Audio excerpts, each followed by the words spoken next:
Bienvenidos a hoy.com, bienvenidos todos ustedes con el matecito, con el frío. Hoy ya hoy era día que podíamos dejar de hibernar, pero bueno, no importa. Este, bienvenidos los que están ahí, bienvenidos los que están acá. Hola Rebe, que acaba de llegar. Bienvenidos los que van a escuchar esta grabación en otro momento. Vamos a seguir estudiando, estamos estudiando Pirkei Avot. Estamos en el capítulo sexto, en la Mishnah también número 6, una Mishnah muy linda, muy rica, muy completa, que habla de las 48 cualidades necesarias para adquirir la Torá. Repasamos algunas breves ideas que ya vimos. No habla la Mishnah de saber Torá, sino adquirirla. Adquirirla que denota hacerla propia, ¿no? Es algo que ya no es que... Hay cosas que las sabes y podés llegar a olvidártelas. El concepto de adquirir es algo que ya es algo tuyo, ¿no? Y que no hay manera de que te lo saquen. Entre ellas estuvimos hablando de la alegría. Acá Patricia me recuerda que quedamos hablando del concepto de honestidad y de alegría. Yo quiero volver a algo que no me quedé del todo satisfecho con la respuesta a la pregunta que me hiciste vos, Dorita, el otro día al final. El concepto de... La pregunta había sido, corregime si no la tengo bien presente, pero la idea era cómo se hace cuando la persona está pasando un momento, digamos, difícil, un momento de angustia, un momento en la vida que a veces lamentablemente toca, de momentos así de tristeza, y cómo combinamos eso con algo que habíamos estudiado la semana pasada, que tenía que ver con que para que la profecía se pose sobre la persona, hacía falta que la persona esté en modo alegre siempre. El concepto de alegría lo empezamos a hablar en relación a cómo adquirir la Torá, y una de las formas de adquirir la Torá es conectándonos con la Torá con alegría, ¿no? Ya sea que en el estudio o en el cumplimiento de las mitzvot, habíamos explicado el nivel, digamos, absolutamente distinto de cumplir la mitzvah con simjá, con alegría, que es muy distinto a la persona que la cumple con, digamos, con las ruedas desinfladas, como se dice, ¿no? Entonces, la pregunta era, bueno, ¿qué pasa con la persona que, bueno, ahora Dios no permite, tiene una desgracia en la familia y, bueno, no está alegre, ¿no? Entonces, vamos a repasar un poquito las posibles respuestas. Son varias. Una es que hay momentos para cada cosa. Y puede ser que hay un momento, de hecho, cuando la persona está, vamos a dar el ejemplo máximo, ¿no? Una persona que está, por ejemplo, de duelo, lo aleno, que no lo veamos, pero una persona que está de duelo, de hecho, hay una prohibición de estudiar Torah en esa semana, ¿no? ¿Por qué? Porque justamente... Perdón, ¿puedo agregarle una cosita que a lo que me refería sí, en la pregunta? sí, por favor. No, yo no me refería a aquellas situaciones que sí ya están como legisladas, Sí. ¿no? Por ejemplo, el duelo, en donde uno efectivamente no puede estar alegre, o no puede bailar, o qué sé yo, en Tisha B'Av, situaciones en donde ya está legislado que no se puede estar alegre. Yo hablo de situaciones no intermedias, en donde pasan cosas que uno, bueno, nada, el ser humano tiene estos vaivenes de alegrías, de tristezas, y qué pasa? Que esos días que uno tiene que lidiar con conflictos o que tiene que lidiar con lo que sea, ¿no? Que le toque pensamientos que, Hasbe Jalila, sin llegar a la situación de duelo en pérdida real de una persona, ¿qué hay? No hay, digamos, la Torah no entra, ¿entendés? Como esa contradicción entre estar todo el tiempo alegre y que del dolor también se aprende. Y también Hashem a veces nos pone pruebas difíciles que hay que atravesar y que nos, bueno, eso era. No, no, está perfecto, está perfecto. Entonces reformulamos ahora, vamos para este otro lado. Para este otro lado, entonces ahí sí me sentí un poco más conforme con la respuesta del otro día. La realidad de las cosas es que en la vida eh, vivimos un poco haciendo equilibrio entre emociones encontradas. No todo fluye, quisiéramos que sea así, pero no necesariamente todo fluye de una manera en una única dirección. Esto se aprende inclusive de actitudes de nuestros patriarcas, ¿no? Cuando Jacob se va a encontrar con el hermano, con Esab, después de muchos años, Jacob hace una tefilá, dice, Achilenina miyad ahi miyad Esab. Le pide a Shem que lo salve de la mano de su hermano, de la mano de Esab. Y hay muchas preguntas y aprendizajes de esa expresión que utiliza Jacob, pero básicamente Jacob hace una tefilá porque él, eh, digamos, tenía justamente estas emociones encontradas. Por un lado era su hermano, lo amaba, lo quería, se quería reencontrar con él, y por el otro lado su hermano era un guerrero que venía al encuentro de él para matarlo. Entonces él hace una tefilá como para intentar ver cómo se puede llegar a armonizar estas dos cosas. En relación con la Torá, es verdad que a veces hay situaciones difíciles y demás que la persona está pasando y que no somos robots y que no estamos siempre iguales, pero la actitud cuando nos encontramos frente a la Torah es entender que, bueno, uno debería poder, como quien dice, correr una cortinita y ahora entramos en otra dimensión y dejar esas cuestiones que nos molestan, nos angustian, nos preocupan, dejarlas de costado. En fin, no digo que sea fácil, es todo un trabajo, pero tal vez empezando a entender la dinámica y cómo Hashem, digamos, se revela a través de las enseñanzas de la Torá, ahí posiblemente podamos encontrar un poquitito más la conexión con la alegría. Lo que sí es claro es que si una persona se identifica en ese lugar que no está conectada con la alegría, lo primero que tiene que hacer es tratar de salirse de ese lugar lo antes posible. Buscar ayuda, buscar las motivaciones, buscar los espacios, las compañías, lo que necesite como para salirse de ese lugar, porque ese lugar no es bueno para nada. Eh, a medida que la persona se va construyendo espiritualmente, se va construyendo en este vínculo con Hashem, que a la medida que la persona va reforzando lo que se llama en hebreo su emuná, seguramente va a tener muchas más herramientas como para estar un poquitito más estable y estar mucho más tiempo en modo alegre, que Dios no permita que lo contrario, que en modo depresivo o triste. Pero bueno, hasta tanto y en cuanto todavía no llegó a ese nivel, tiene que por lo menos tratar de desarrollar la sensibilidad para no dejar entrar esas emociones. Hay emociones que si entraron, tratar de no dejarlas entrar en profundidad y enseguida seguir adelante, digamos, con una agenda superadora, una agenda tal vez más motivadora y que nos conecta. Como muchas veces hacemos eso, muchas veces nos pasa, creo que voy a llevar un ejemplo al mundo absolutamente material.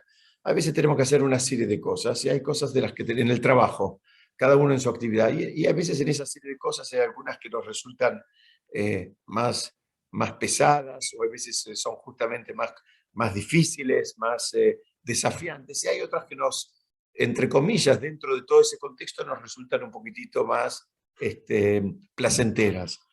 Normalmente, la mayoría de las personas, bueno, vamos organizando la agenda y a veces no estamos para agarrar los temas difíciles y agarramos los más placenteros. Nos vamos concentrando en esos porque son esos los que en ese momento tenemos ganas de hacerlo porque no tenemos ganas de meternos en el otro espacio. En términos del análisis de recursos humanos, el recurso humano en general siempre va a terminar haciendo lo que le causa un poquitito más de placer y lo que le resulta muy difícil lo va a hacer cuando las papas queman. Mientras lo pueda patear, lo va a patear. Bueno, nosotros deberíamos hacer en alguna medida algo similar y poner ese filtro, ese peine, y hay emociones, no dejarlas entrar, no dejarlas instalarse y salirnos lo más rápidamente que podamos de ahí. Bueno, vamos a... Sí, perdón, me quiero hacer una pregunta acá. Espera, a ver si voy a probar una cosa, a ver si puedo hacer algo. Espera, quédate ahí. ¿Dónde está? Quiero ver una cosa. Ahí está, Héctor. Ahora puedes hablar porque salís de la cámara. Ah, bueno. Cambié la cámara, está por otra cámara. Cuidado que vos estás en primera fila. Bueno, no, a mí lo que se me vino a la mente es preguntar un poco a ver qué salida hay a esos periodos, que no son de duelo, pero que son previos, con una enfermedad muy grave, ¿no? Y en las cuales, circunstancias en las cuales uno está esperando realmente un desenlace fatal, ¿no? Y final. Entonces, ¿y cómo se lleva, no? Porque ahí, a veces con la muerte ya es una finalización del periodo y hay ciertas pautas, pero con una enfermedad, ¿qué se puede decir? Muy bien, también es una situación difícil, lo aleno, pero de vuelta, el concepto es el mismo, ¿no? Es el mismo. Muchas cosas no sabemos para qué. Y ayer está bueno que reforcemos esta idea. No es que no sabemos que somos tontos o pensamos que las podemos saber porque somos inteligentes. Hashem declaró taxativamente en la Torá que no íbamos a saber nunca la relación causa-consecuencia. Eso es algo que mucha gente tiene la fantasía, que piensan que ellos son inteligentes o sabios o que pueden entender por qué pasan las cosas y pueden deducir una relación causa-consecuencia. Esto Moshe mismo se lo pidió a Hashem y le dijo, quiero saber la causa, digamos, de las cosas que estoy viendo. Y Moshe le contestó, perdón, y Hashem le contestó, vas a verme la espalda y no vas a ver el frente. Y los sabios interpretan y explican que lo que Hashem le dijo es, vas a ver las consecuencias, no vas a ver las causas. Es decir, la relación causa-consecuencia no la sabemos. Entonces, sí, cómo mantener alegría con un ser querido que está enfermo, o peor el caso que está manteniendo o presentando Héctor, que todavía es difícil, pero está esperando, Dios nos permite un desenlace. Es muy difícil, pero yo creo que ahí todo hay que retomar y reforzar los conceptos de Muná, que es que Hashem no se fue a ningún lado, que hay un programa, que somos seres espirituales, que no se termina nada, Dios no permita, con la muerte no se termina nada, es un cambio de estadio, es un cambio de condición, que por supuesto que genera sufrimiento y genera angustia y tristeza, nadie lo está minimizando, pero es todo un trabajito hay que estudiar mucho para poder atravesar esos desafíos un poquito más armados, pero sí, claro que es difícil, y la persona que puede, aún en esas condiciones, porque saben lo que hay que hacerlo, al menos yo estoy repitiendo cosas que encontré escritas, nada de lo que digo es mío. Pero dicen, a veces sí la situación es difícil, y sí la situación es desafiante, y nadie lo puede discutir, pero al mismo tiempo aparecen, vamos a decir, amistades, ayudas, médicos, apoyo, recursos, comunidades, y digamos, al mismo tiempo también pasan cosas alrededor, pasan cosas de mucho amor, cosas muy lindas, de mucha luz. Entonces, la persona tiene que tratar también de identificar eso y tal vez agarrarse de esas pequeñas, hermosas cosas que pasan, y bueno, tal vez eso pueda ser una mini fuente también de alegría, ¿no? Hay un tema muy difícil y hay otros muchos temas muy fáciles. Me hicieron acordar una historia que hay en un libro de Rav Twersky, donde cuenta que, la voy a contar muy breve, creo que hace algunos años seguro la conté porque a mí me gusta mucho, pero es una historia real, donde había un muchacho que vivía en una ciudad y pobre, estaba muy enfermo, una enfermedad, no importa cuál, ni me la acuerdo, pero muy compleja, entonces le iban a tener que hacer un tratamiento, una operación, etcétera, etcétera, en otra ciudad. Entonces, cuando se despide de un amigo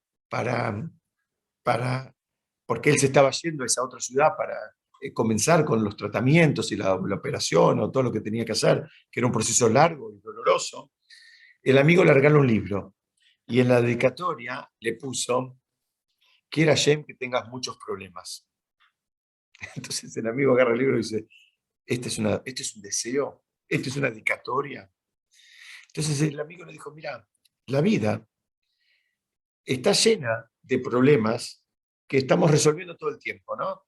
Cuestiones así con la educación de los hijos, de la salud, con el mantenimiento, lo que se dice en hebreo, la parnasá, con el sustento, el departamento, el mantenimiento, se rompe el calefón, se rompe el aire acondicionado, se rompe la computadora, se rompe esto, hay que comprar, el personal que viene, que no viene, siempre estamos resolviendo cosas, siempre estamos con problemas.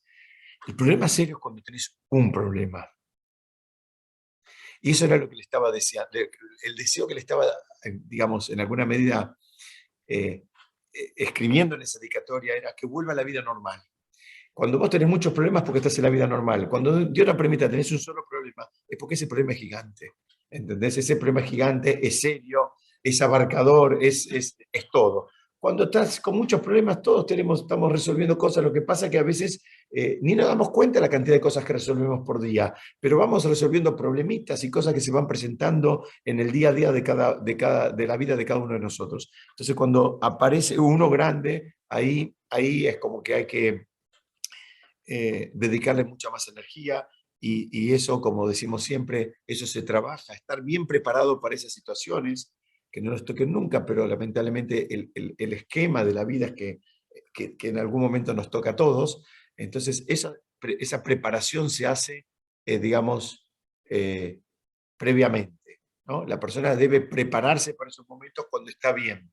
Cuando llega la crisis ya es tarde. Cuando llega la crisis es muy difícil.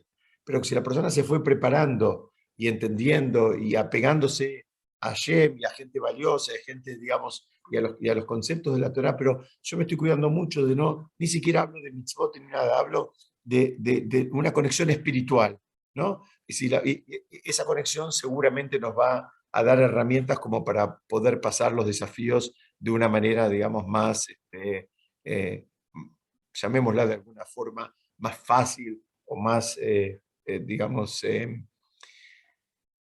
más elevada, como decimos siempre. Bueno, avanzamos un poquitito si les parece.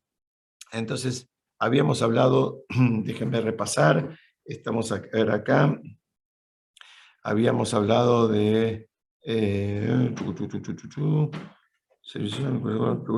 sobriedad. Bueno, yo quiero entrar por una que no me acuerdo si la dijimos. Sí, esta la dejamos. Llegamos hasta el concepto de la calma, ¿no? De paciencia, de Ishu. En hebreo, Ishu Adat también quiere decir como concentración, ¿no? Y la forma de entender este concepto es que la persona tiene que estar concentrada, si quiere realmente adquirir la Torah, tiene que estar concentrada en lo que está haciendo. Empezamos a hablar de esto la semana pasada, cuando dijimos, mira, no está bueno hacer multitasking cuando estás estudiando Torah. Cuando estás estudiando Torah, estás estudiando Torah. Cuando estás tratando de conectarte con algo que tiene un origen divino, que es la palabra de Hashem que te está hablando, no es ni la palabra del autor del libro, ni la palabra del Moré, ni la palabra del Rab, es la palabra de todas esas enseñanzas que son definitiva la boca de Hashem. Es importante que la persona esté concentrada, libre de cualquier otro tipo de contaminación, esté, digamos, absolutamente alineada con lo que está haciendo. Ese es uno de los requisitos también para adquirir la Torah. Si la persona está haciendo 80 cosas al mismo tiempo, bueno, seguramente tiene una 80ava parte de atención y eso no le va a alcanzar como para decir que adquirió la Torah, que la hizo propia. Yo me acuerdo que la semana pasada habíamos dejado donde les comenté la historia de un Hasid, un seguidor de un Rebbe, a quien le preguntaron qué era lo más importante para su Rebbe. Y él contestó, lo más importante para mi Rebbe es justamente lo que está haciendo en este momento, porque si hubiera algo más importante lo estaría haciendo. Y creo que esta historia es absolutamente gráfica de lo que está hablando acá, ¿no? Al final es un tema en definitiva, de calidad de tiempo que le dedicamos.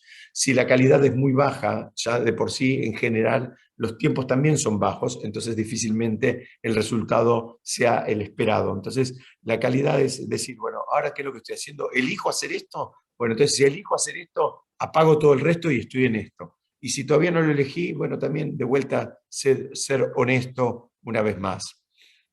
Otra de los requisitos es el conocimiento de la escritura, se refiere a la Torá, digamos, escrita, al Tanaj, y también a la Mishnah, al Talmud, a lo que conforma la Torá oral.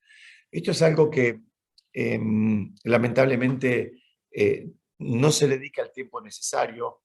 Hay, digamos, muchos libros digamos, que componen el Tanaj, que lamentablemente no le dedicamos el tiempo para estudiarlos, para conocerlos, para saber, donde hay una sabiduría muy grande. Entonces, lo que te está diciendo esta parte, acá, la Mishnah, cuando habla de los requisitos, te dice, mira, una persona para decir que realmente adquirió la Torá, tiene que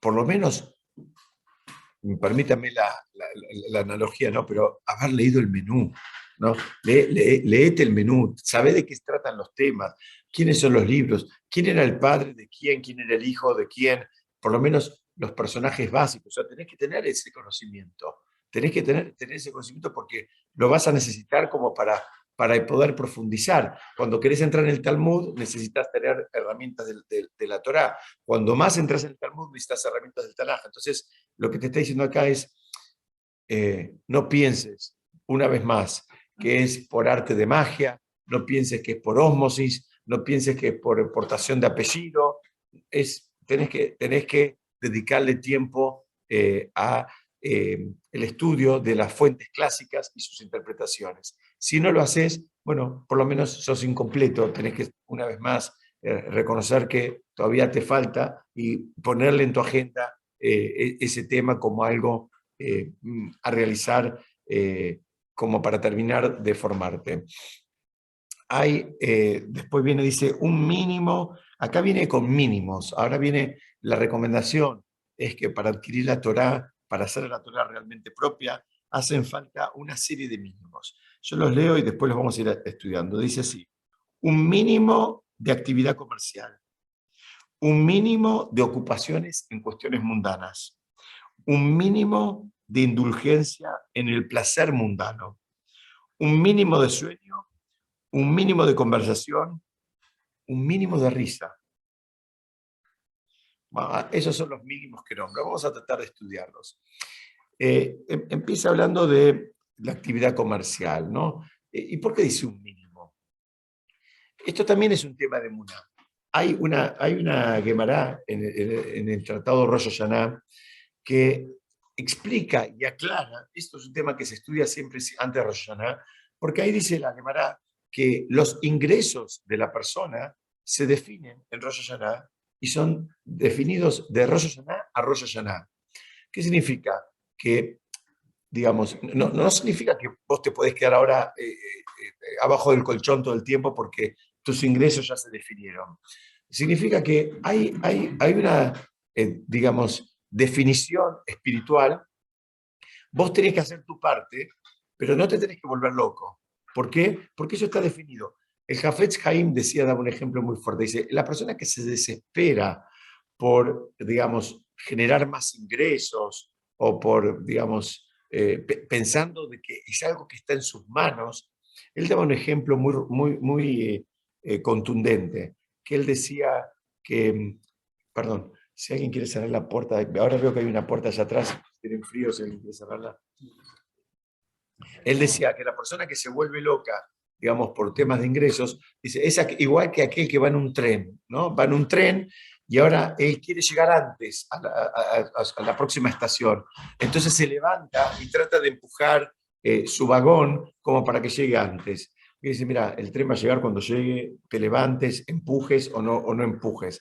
Dice, bueno, esto es un concepto muy espiritual donde tenemos que entender que la bendición material que la persona tiene es algo sobre lo cual no tenemos influencia. Tenemos influencia hasta un punto limitado en términos de nuestras acciones, de nuestras tefilot y de lo que vamos a hacer con eso. Pero después, digamos, lo que nos va a tocar en el año, nos va a tocar independientemente de si trabajamos 25 horas por día u 8 horas por día. Entonces, ¿qué significa esto? Dice, sobre los logros espirituales sí tenemos injerencia.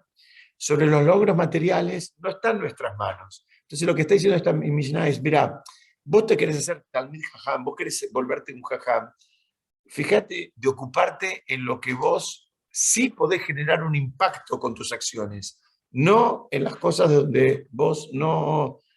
todo el mundo piensa que él es el artífice de los recursos materiales que tenemos, pero esa no es una visión de la Torá. La visión de la Torá es que los recursos materiales que tenemos es exclusivamente una bendición de Hashem. Todos nosotros conocemos gente que son, perdónenme la expresión, pero son absolutamente tontos y son millonarios. Se casaron bien. Ni siquiera. A veces ni siquiera. Puede ser eso también. A veces, pero eso ni siquiera. ¿Y por qué pasa? simplemente pasa por esto, porque no es un tema de inteligencia, es un tema de bendición del Shammai. Y la bendición tampoco es un tema de recompensa o castigo, es un tema de acuerdo a la misión que cada uno tiene. De acuerdo a la misión que cada uno tiene, va a tener los recursos que necesita. Todo esto es un tema, lo hablamos mucho en este espacio, es todo un tema de ir reforzando estos conceptos, por lo menos nos deberían ayudar a caminar por la vida un poquito más relajados y no estar tan angustiados cuando vemos que el mundo genera incentivos de consumo que tal vez no los podemos acompañar. Entonces, la Mishnah lo que está diciendo es, mira, concéntrate en lo que vos sí tenés, digamos, las riendas ahí en tus manos. Hay otra historia de Hafetz Haim, lo estamos nombrando mucho, él tenía un negocio que vendía libros de Torah. Y era curioso porque ese negocio estaba más tiempo cerrado que abierto. Porque ¿qué hacía? Él era una persona que tenía mucha emuná, tenía una confianza plena en Hashem y en que Hashem no lo iba a abandonar. Entonces, cuando él vendía lo necesario para comer ese día, cerraba el negocio y se iba a estudiar, se iba a escribir. Entonces, ¿qué pasa? Dice, no, el que me dio hoy me va a dar mañana. Al otro día lo volví a abrir hasta que juntaba lo que necesitaba para ese día, no para ahorrar y tener un colchón y tener la casa de vacaciones y la otra casa de vacaciones y el otro auto y el otro, lo que necesitaba para vivir, para comer, para lo que necesitaba para sus gastos de ese día. Entonces él abrió un ratito el negocio. Eso es un ejemplo, difícilmente estemos a ese nivel, pero uno también tiene que, a veces, esto te debería ayudar ese norte, a veces a poner límites. Bueno, mira, yo trabajo hasta tal hora, hay un espacio que quiero mantener para mi estudio, para mis amigos, para mi familia, para cuidarme yo, y no volvernos robots y máquinas de trabajo, ¿no? Sí. Una historia que creo que contaste hace años atrás también de Hafetz Haim, ¿no? Sobre... Espera que te voy a poner. Hoy estamos haciendo un duplex con el señor Héctor, que va a hacer otro comentario. Ahí está. Bueno, no, quería comentar otra historia de Hafetz Haim que creo que Diego contó hace varios años atrás, por la cual, bueno, él vivía en una ciudad, creo que de Rusia, ¿no? Y recibió una visita de un turista americano que fue a visitarlo, especialmente fue hasta esa ciudad, hasta ese pueblo, para verlo, para recibir una bendición. Y cuando el turista americano entra a la casa, esperaba donde vivirá el Hafetz Haim, ¿no? Era un erudito de su época, ¿no? Y entonces entra a la casa y se encuentra con que está una mesa, una silla y una cama. Eso era todo el mobiliario que tenía en su casa. Entonces, el señor americano mira todo y le dice, mucho gusto, pero usted no tiene nada de bienes. Entonces le dice, ¿y sus bienes dónde están? Le pregunta Hafetz Haim al turista americano. El turista dice, y bueno, yo acá estoy de paso. Entonces, yo también, le dice el Hafetz Haim. Es muy bueno, muy bueno. Muy bueno. La contaste el jueves pasado, Héctor. Te digo, cuando ya empezamos a contar la misma historia 2 semanas seguidas es porque estamos... Esta vez por lo menos te pusimos cerca la cámara y todo, pero la contó el jueves pasado. Bueno, ya saben lo que va a pasar el jueves que viene, si Dios quiere. Bueno, ahí no estamos... Mira, llamé y la teníamos que escuchar de vuelta. Bueno, Baruch Hashem. Sí, es verdad. Entonces, yo quiero redondear este concepto que lo trae el Rav Twersky, y él dice, mira, contamos esta historia de Hafetz Haim, y él dice, seguramente en la generación de Hafetz Haim, y cuando él vivía en la misma ciudad, había un montón de empresarios muy exitosos. Y él pregunta, dice, ¿qué sabemos? ¿Qué nos quedó de todos esos empresarios exitosos? Nada. Dice, de Hafetz Haim pasaron ya un poquito menos de 100 años desde que falleció, y en todas las yeshivot del mundo estudiamos los libros de él. Entonces, lo que está diciendo es un mínimo de actividad comercial. No te vuelvas loco. Tenés que tener una actividad comercial, tenés que tener un ingreso no tenés que ser una carga ni para vos, para la familia, ni para la comunidad, ni para tu suegro, ni para nadie. Pero no te vuelvas loco con eso, si querés realmente adquirir la Torá. Bueno, ¿qué es lo que está diciendo acá? Está diciendo, tenés que poder fijar prioridades. Tenés que poder fijar prioridades, tomar decisiones y sostenerlas. ¿Ok? Cuando dice un mínimo de ocupaciones mundanas, un mínimo de placer, un mínimo para la risa, lo que está diciendo es, mira, no es que hay que estar, digamos, con cara de Tisha B'Av, ni mucho menos. Lo que está diciendo es que en algún punto hay que, de vuelta, fijar prioridades, hay que bajar un cambio en determinadas actividades para que, digamos, de vuelta, como para poder concentrarte, como así como difícilmente un cirujano, cuando está operando, está haciendo chistes, aunque después me enteré que algunos hacen chistes cuando están operando, pero solamente si puede mantener la concentración. Lo que te dice acá es, mira, no dice que no lo tengas, o que bajes un cambio, no puede ser que te anotes en todas las fiestas y todas las salidas a la mañana, a la tarde, a la noche. Algunas tenés que pasar porque de vuelta vos ya fijaste tus prioridades, tenés tu agenda y la cuidás, ¿no? El tema es que no se te vaya de las manos. Cuando tomás una decisión, después tenés que rodearla para que no se te vaya de las manos.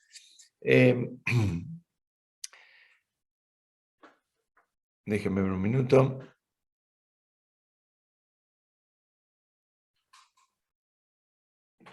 Acá en mis notas tengo una vez más que lo que está hablando acá es saber ubicar el tiempo para cada cosa. Por eso habla de un mínimo. Dice, así como nadie hace bromas en determinados contextos, bueno, ubicarte en cada cosa, ubicarte en cada espacio, en qué es lo que estás haciendo, concentrate en eso. Y bueno, cuando hay un espacio para divertirse, divertite, pero no necesariamente tiene que estar todo el día jajaja. Y sigue y dice, lentitud para la ira. Definitivamente dice, no te enojes. O sé lento para la ira, no te apures en reaccionar con el enojo. Estudiamos en otras oportunidades, esta Mishnah resume muchas cosas que venimos estudiando. Yo estoy, digamos, refrescando cosas que ya vimos, pero primero, el enojo también tiene una raíz, es un problema espiritual, la persona que se enoja. ¿Por qué? La persona que se enoja, en general, ¿por qué se enoja? Porque el otro no hace. Vamos a hablar de la persona que se enoja en relación con, no sé, con su pareja, con su compañero, con su amigo, con su, digamos, con su par, por llamarlo de una manera. ¿Por qué A se enoja con B? En la mayoría de los casos es porque B no hizo lo que A quería que haga, o no lo hizo de la forma que A quería que lo haga, o en el momento en que A quería que lo haga.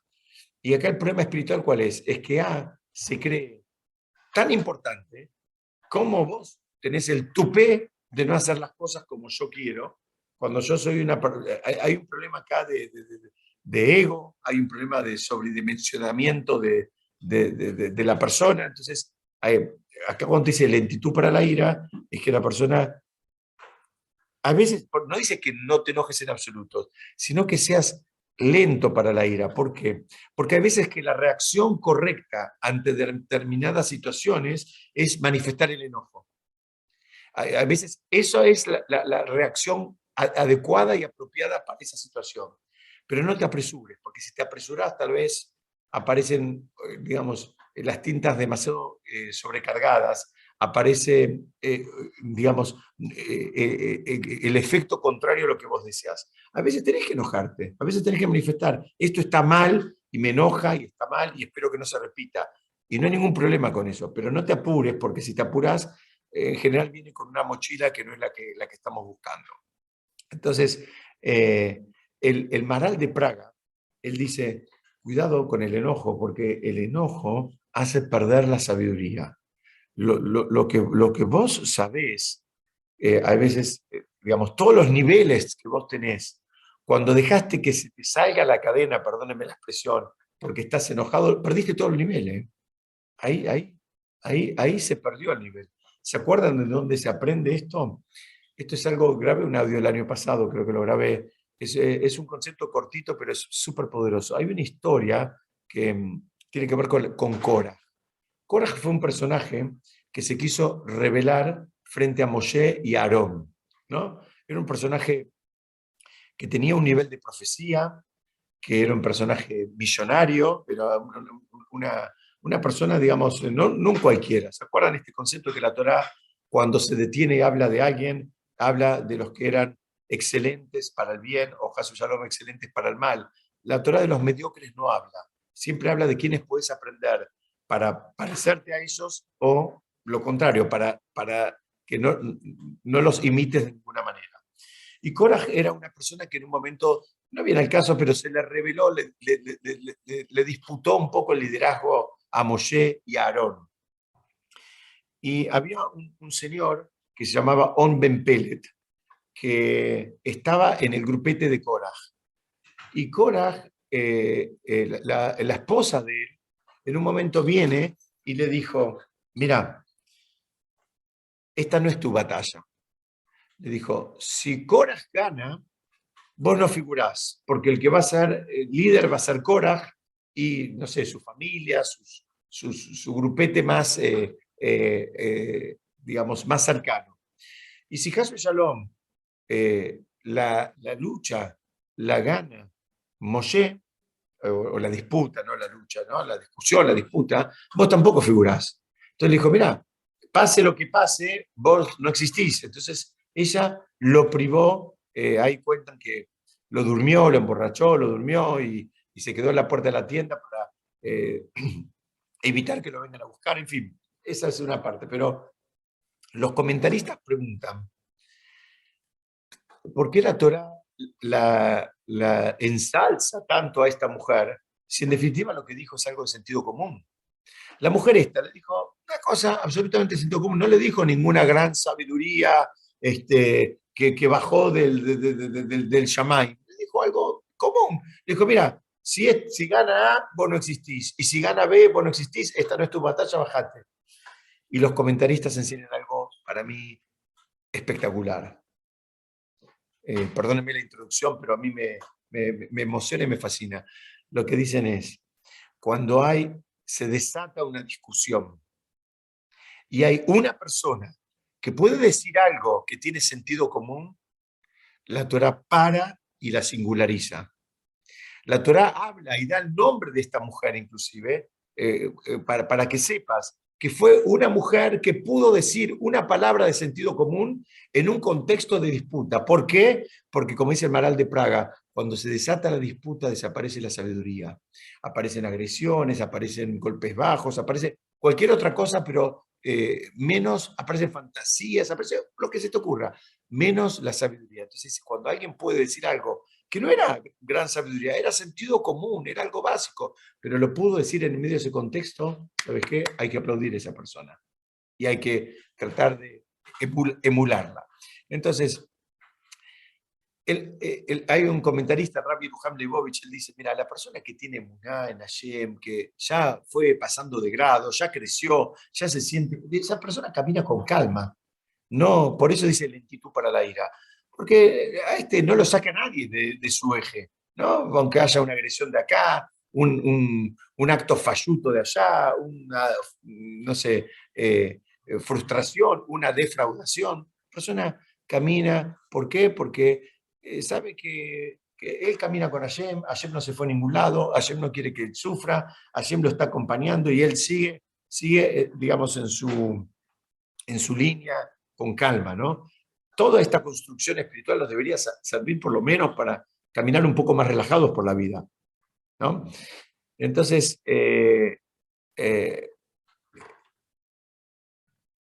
Moshe se enojó en un momento. ¿Saben cuándo se enojó Moshe? Cuando el pueblo le reclamó por agua. Moshe se enojó. Y Hashem lo reprendió. ¿Y qué le dijo? Por cuanto que no tuviste fe en mí.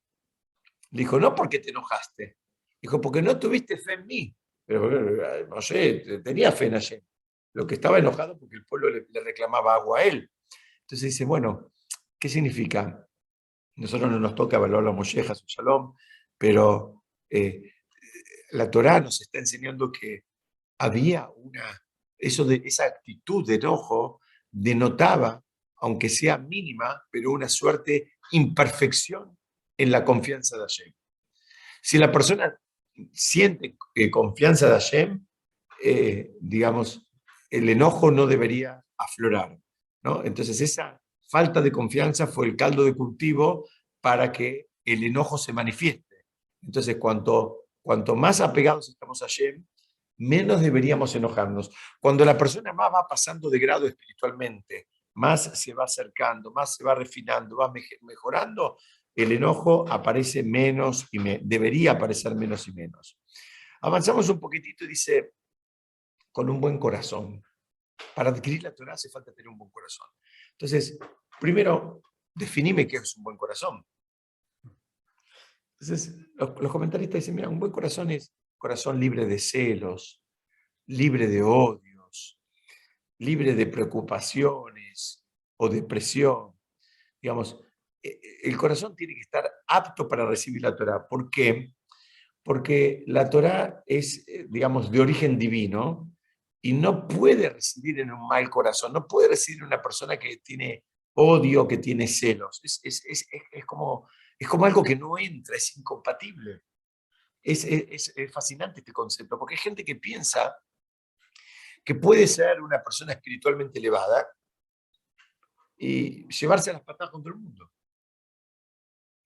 Y acá una vez más, la Mishnah te viene y te dice, mira, no hay manera, tenés que ir desarrollando ese amor, esa calma, digamos, fíjense cosas que hablamos y que vamos a hablar, aceptar el lugar de uno, no tener celos, no ser competitivo.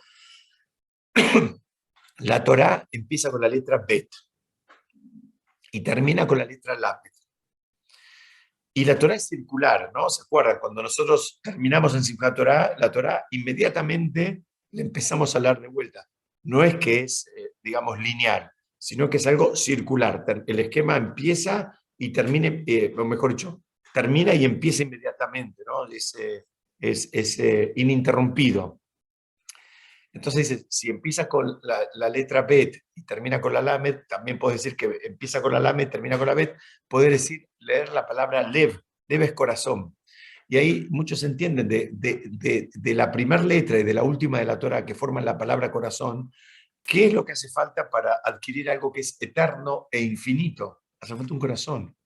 Hace falta que le pongas corazón, que tengas un buen corazón cuando estás estudiando, que también cuando estás estudiando. A veces estás estudiando, no hay problema si lo haces al principio, pero estás calculando, estás desafiando, estás poniendo a prueba. Bueno, ahí todavía no te entregaste. Por lo menos sé honesto, sabés que vos ahora estás necesitando más herramientas. Pero ¿a quién se llama que realmente te va a Torah? Al tipo que ya pasó ese nivel y que no está, digamos, desarrollando. Dicen, había un maestro jasídico, se llamaba el Rab Shlomo de Karlim, y le planteó, un alumno le planteó a su maestro que no podía desarrollar las emociones necesarias para adquirir la Torá, hablando de lo que estamos hablando ahora, ¿no? Esta emoción del amor. Dice, entonces el maestro le dijo, ¿qué puedo hacer yo? Le dijo, hijo mío, le dijo, yo no tengo la llave. Entonces el alumno le dijo, ¿quién está hablando de llave? Agarra un hacha y ábrame el corazón, le dijo, ¿no? El alumno le pidió a su maestro, como que él sentía que no podría abrir el corazón, bueno, que el maestro se lo abra con un hacha directamente. Y el maestro le dijo, por cuanto y en cuanto me pediste eso, tu corazón ya está abierto. O sea, ese deseo de que se manifiesten ciertas emociones ya es un logro en sí mismo, aunque todavía no necesariamente lo has adquirido. O sea, el deseo intenso de adquirir y experimentar determinadas emociones en el contexto del estudio de Torah, ya es la llave maestra. Eso ya es la llave maestra. Sigamos un poquito, dice, Emunat Jajamim, en fe en los sabios, ¿no? Es en creer. Es un poco lo que un poquito lo dejé entrever. Es también creer mismo cuando a primera impresión el concepto no nos cierra. A veces a primera impresión no te alcanza, te falta un poco más, pero en creerles que no están paviando, que no es gente que viene a mentir ni a contar cuentitos, ¿no? Los grandes sabios que nos escribieron los libros no estaban perdiendo el tiempo, no eran gente que no sabe lo que hacer, gente que a través de ellos, digamos, fluía la palabra divina. Entonces también es una actitud necesaria, como porque eso también te bajas un poco la barrera de entrada de los conocimientos.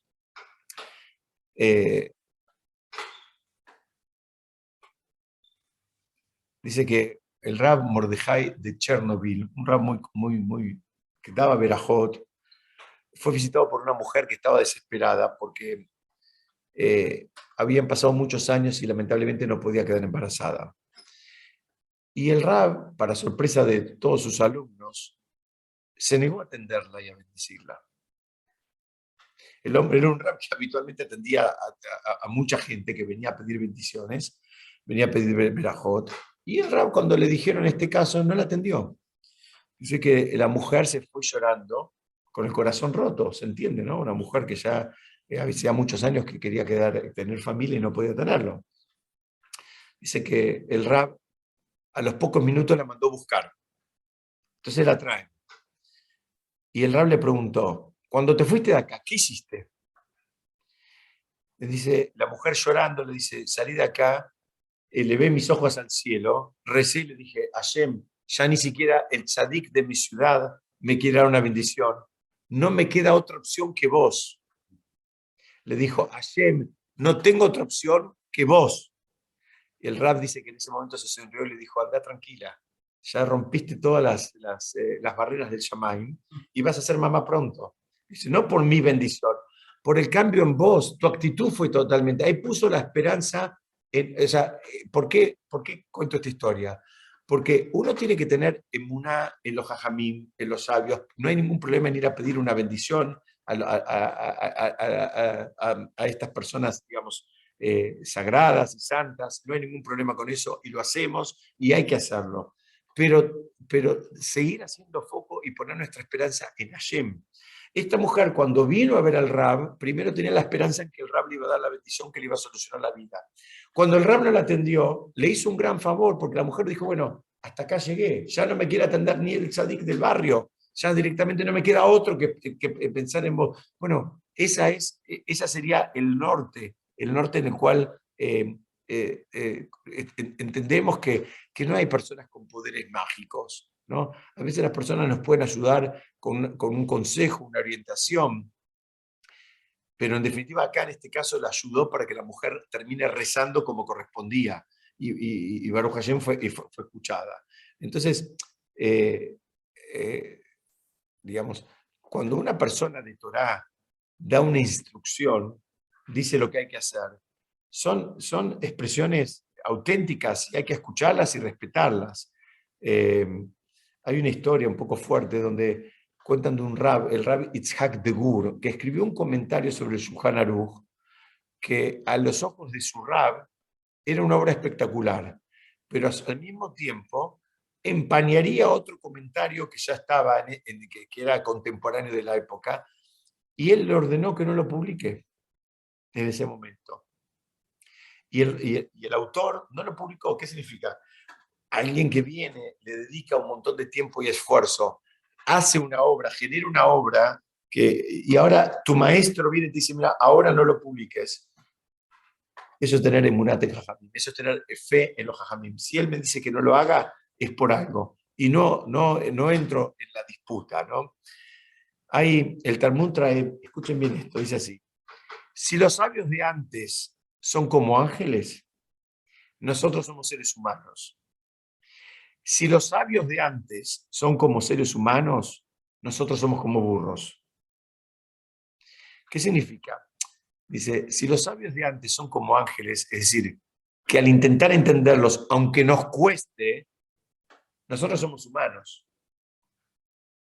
Pero en cambio, si los de antes son como humanos, entonces cuando nosotros los queremos entender, ¿qué hacemos? Asumimos que estaban equivocados ellos. Como nos cuesta, acá está hablando de la actitud que tenés que tener. A veces cuando no entendés a un sabio, te pensás que él es el que está equivocado. ¿Entendés? Entonces lo que te dice, mira, si para vos él está equivocado porque es un humano, bueno, vos sos un burro. En cambio, si vos lo ves al otro como un ángel, en el sentido como una persona elevada, y aunque te cueste entenderlo, bueno, vos quedás en un lugar de ser humano. Lo puedes entender bien, lo puedes entender mal. Pero si vos ya lo descalificás porque vos no lo puedes entender, vos quedaste en el lugar de burro. Es interesantísimo porque acá lo que está diciendo es cuál es la aproximación que tenés que tener frente a todo, digamos, frente no solo a la Torá, sino a los portadores de la Torá. Avanzo, denme unos minutitos más y enseguida los dejo, pero quiero dos o tres ideas cortas más. Hay conciencia del lugar propio, es otro de los requisitos para poder adquirir la Torá. ¿Qué significa esto? Que saber con honestidad, ¿no? ¿Cuáles son las fortalezas que tenemos? ¿Cuáles son las habilidades, las virtudes y cuáles son los defectos? Entonces, la persona ahí tiene conciencia de qué puede hacer y qué no puede hacer. Hasta dónde le da el piné y hasta dónde mejor que no me meta porque no es lo mío, ¿no? Entonces, ahí él se está comportando con verdad. Dice, si la persona está equivocada en su propia evaluación, en su propio diagnóstico de su propia persona, posiblemente también va a estar equivocada en la aproximación que tenga para la Torá. Si la persona minimiza sus habilidades o las maximiza, estamos mal. Acá necesitamos un trabajo de honestidad, un diagnóstico, digamos, honesto, profundo y sincero. Entonces, acá estamos en un punto donde la Mishnah cambia el lenguaje. Hasta acá hablaba de una manera, es como que decía lo que hacía falta en términos de, digamos, para las cualidades para conseguir adquirir la Torah. Decía, con esto, con lo otro, hace falta que tengas esto, hace falta que tengas lo otro, etcétera, etcétera. Ahora describe a partir de acá, digamos, habla en relación a la persona y a su accionar, ¿no? Como dice acá, tener conciencia del lugar propio. Ya no habla de con algo, ¿no? Antes decía, por ejemplo, con alegría. Acá dice no, ya tener conciencia, está hablando de la persona y de cómo debe actuar. Entonces, hay otros que dicen, mira, se dividen las 48 cualidades en dos grupos, los primeros 24 y los segundos 24. Los primeros son, digamos, todas esas condiciones necesarias. Y una vez que las adquiriste, el segundo grupo de 24 que lista son cómo los pones en la práctica, ¿no? Cómo los llevas a la práctica y cómo haces para que los primeros se mantengan. Es decir, como que están absolutamente interconectadas, digamos, por ejemplo, el que tiene un buen corazón va a aprender a estar contento con su suerte, no va a estar celoso de lo que el otro le toque. Entonces hay una correlación. De alguna manera es que la Torá se adquiere con las primeras 24 cualidades que menciona esta Mishnah y se mantiene, se retiene con las segundas 24 cualidades que habla esta Mishnah. Yo los voy a dejar en dos segunditos, pero quería, porque la verdad que hice el flyer y al final no llegamos y no me pude detener ahí, pero por lo menos quiero enunciar, porque ya 2 veces hablamos del concepto de compartir la carga, yo con la esperanza de llegar y después hablo como un lorito y no llegamos, pero por lo menos lo voy a anunciar hoy, la semana que viene seguimos para no haber hecho una convocatoria, digamos, como si fuera un programa que después no cumple lo que promete. El concepto de compartir la carga, lo que está hablando es tener el registro del otro, tener sensibilidad, tener consideración y no ser centro del mundo, ni sentirse que está solo y que siempre la vara es lo que yo tengo ganas, lo que me conviene, lo que me gusta, lo que siento, ¿no? Para adquirir la Torá hay veces hay que hacer cosas que no es lo que te gusta, no es lo que sentís, no es lo que tenés ganas, y no es lo que preferirías si te dieran a elegir. Pero a veces hay que hacer cosas en términos al estudio, a veces hay que hacer cosas en relación con la mitzvah, con las mitzvot, bueno, que escapan a tu agenda ideal, pero vos entendés que es parte, porque también para adquirir la Torá hace falta esa concepción de comunidad, ¿no? No, la Torá no te pide que la adquieras, perdón, se está acabando ya la voz. La Torá no te pide que lo hagas solo, te pide que lo hagas en comunidad. Y cuando vos lo haces en comunidad, el precio que terminás pagando es justamente, a veces, no sé, te invitan a un bar mitzvah y no tenés ganas, o tenías ganas que te inviten y no te invitaron, entonces tampoco te tenés que enojar. En fin, todo ese trabajo que es un ida y vuelta, que lo hacemos todos en definitiva, pero acá te está diciendo, mira, comparte la carga. Compartir la carga significa ponete en el lugar del otro, pensá, no podía hacer una fiesta para 1000 personas, tuvo que elegir, invitó a algunos, otros dejó afuera, no te ofendas, no es que no te quieren, no, vos no sos el centro del mundo, en fin, ese trabajo también es el que te va a ayudar como para construirte como una persona espiritual. Si Dios quiere, lo vamos a seguir viendo la semana que viene, pero ya había mandado 2 veces el flyer con este tema en la imagen y no había hablado ninguna de las 2 veces, por lo menos quise tirar el título. Bueno, yo hasta acá hablé como un lorito. No sé si alguien quiere hacer algún comentario, alguna pregunta, estoy a disposición.